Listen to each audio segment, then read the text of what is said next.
This is 7National News. Here are the headlines. Suru awarded construction contracts worth 2.89 billion dirhams. Public-private sector tackle youth violence. And fire in Manila leaves thousands homeless.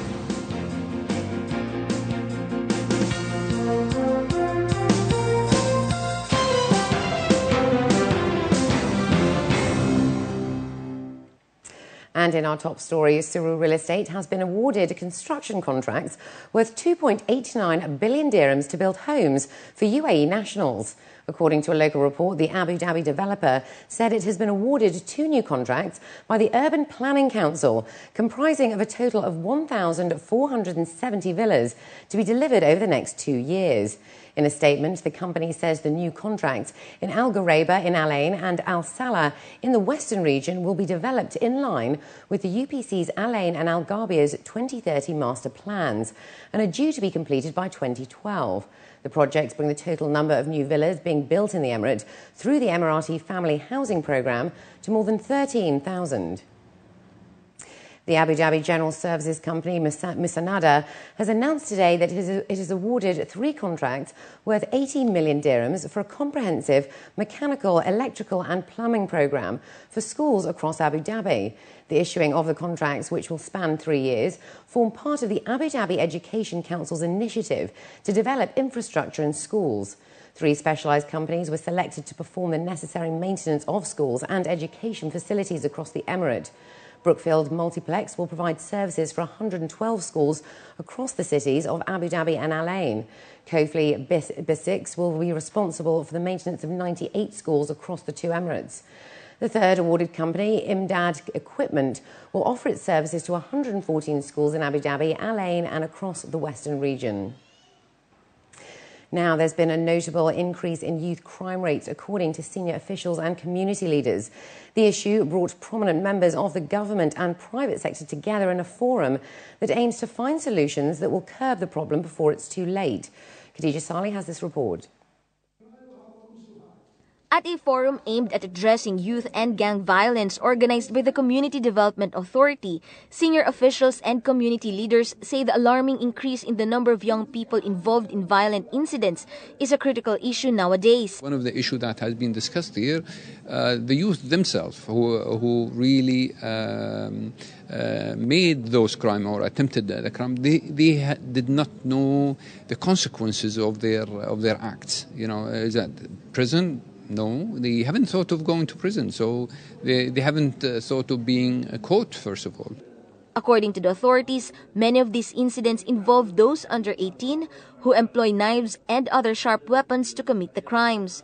Officials identified various major factors that influence such behavior among the youth. First of all, the availability of those weapons, that anyone can buy them from the hunting centers.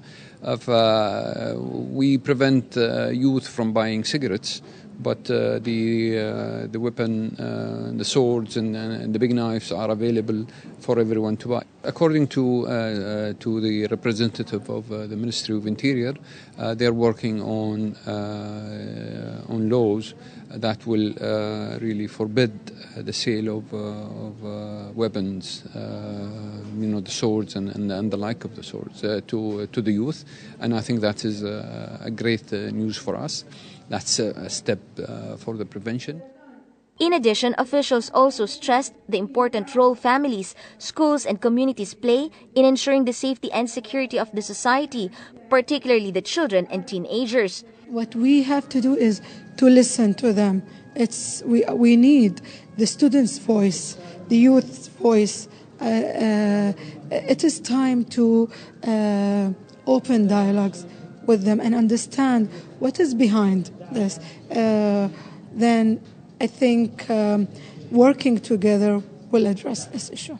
After the forum, officials say the next step is to come up with concrete measures to prevent more of such crimes. They say it is essential to act now and address this challenge before it escalates.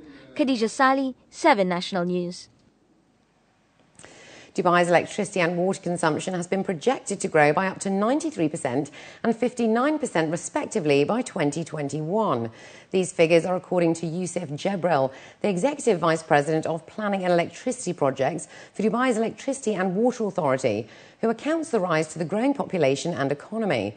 He added that the growth in both sectors has grown dramatically over the last 11 years, with electricity seeing a 203% rise and a 144% rise in water usage.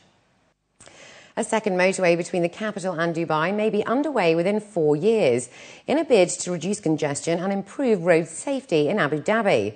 Speaking at an engineering forum on Monday at the Higher Colleges of Technology, Director of the Integrated Transportation Planning Division within the surface transport sector at the Department of Transport, Badr Al-Kamzi, said the second Abu Dhabi-Dubai motorway was part of the Surface Transport Master Plan. The new motorway will aim to fulfill Abu Dhabi's increasing transportation needs. The Emirate expects traffic to increase fivefold by 2030. A chief traffic prosecutor has warned drivers that they could face a 1-year ban if caught driving under the influence of alcohol. According to a local report, Chief Traffic Prosecutor Salah Abu Farusha, head of Dubai's Traffic Public Prosecution, said that traffic prosecutors have asked the Traffic Misdemeanors Court to revoke the licences of inebriated motorists for a long period of time. Driving under the influence of alcohol is a crime and extremely dangerous. And in our world news, a large fire razed a shanty community near a main thoroughfare in Manila on Tuesday afternoon, burning over 900 houses and displacing thousands of residents. Arson investigators reported that the flames came from a malfunctioning appliance inside one of the residents' houses, which then quickly spread to other nearby houses, as most of them were made from light materials. Residents immediately fled the burning shanties, carrying as many possessions as they could, while firefighters struggled to put out the flames. No casualties were reported from the fire, but dozens were reported to have suffered minor injuries due to the sudden evacuation. India's Federal Minister of Civil Aviation, Waila Ravi, contended that the Indian Navy has the right to arrest Somali pirates since the government has rejected the illogical offer made by them to release the Indian sailors. He said this while interacting with the media on the sidelines of a meeting with a delegation from abroad in New Delhi on Monday. Somali pirates have held scores of Indians working with merchant navy vessels as hostages. Among the ships that the pirates have hijacked are 2 roll-on, roll-off ships named MV Iceberg on March the 29th and MV Asphalt Venture in late September last year from the Gulf of Aden.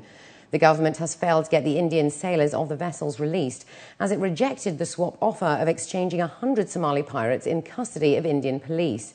Ravi says the safety of the hostages is the prime concern of the Indian government. It is dealing with the External Affairs Ministry and the Home Ministry at a different level.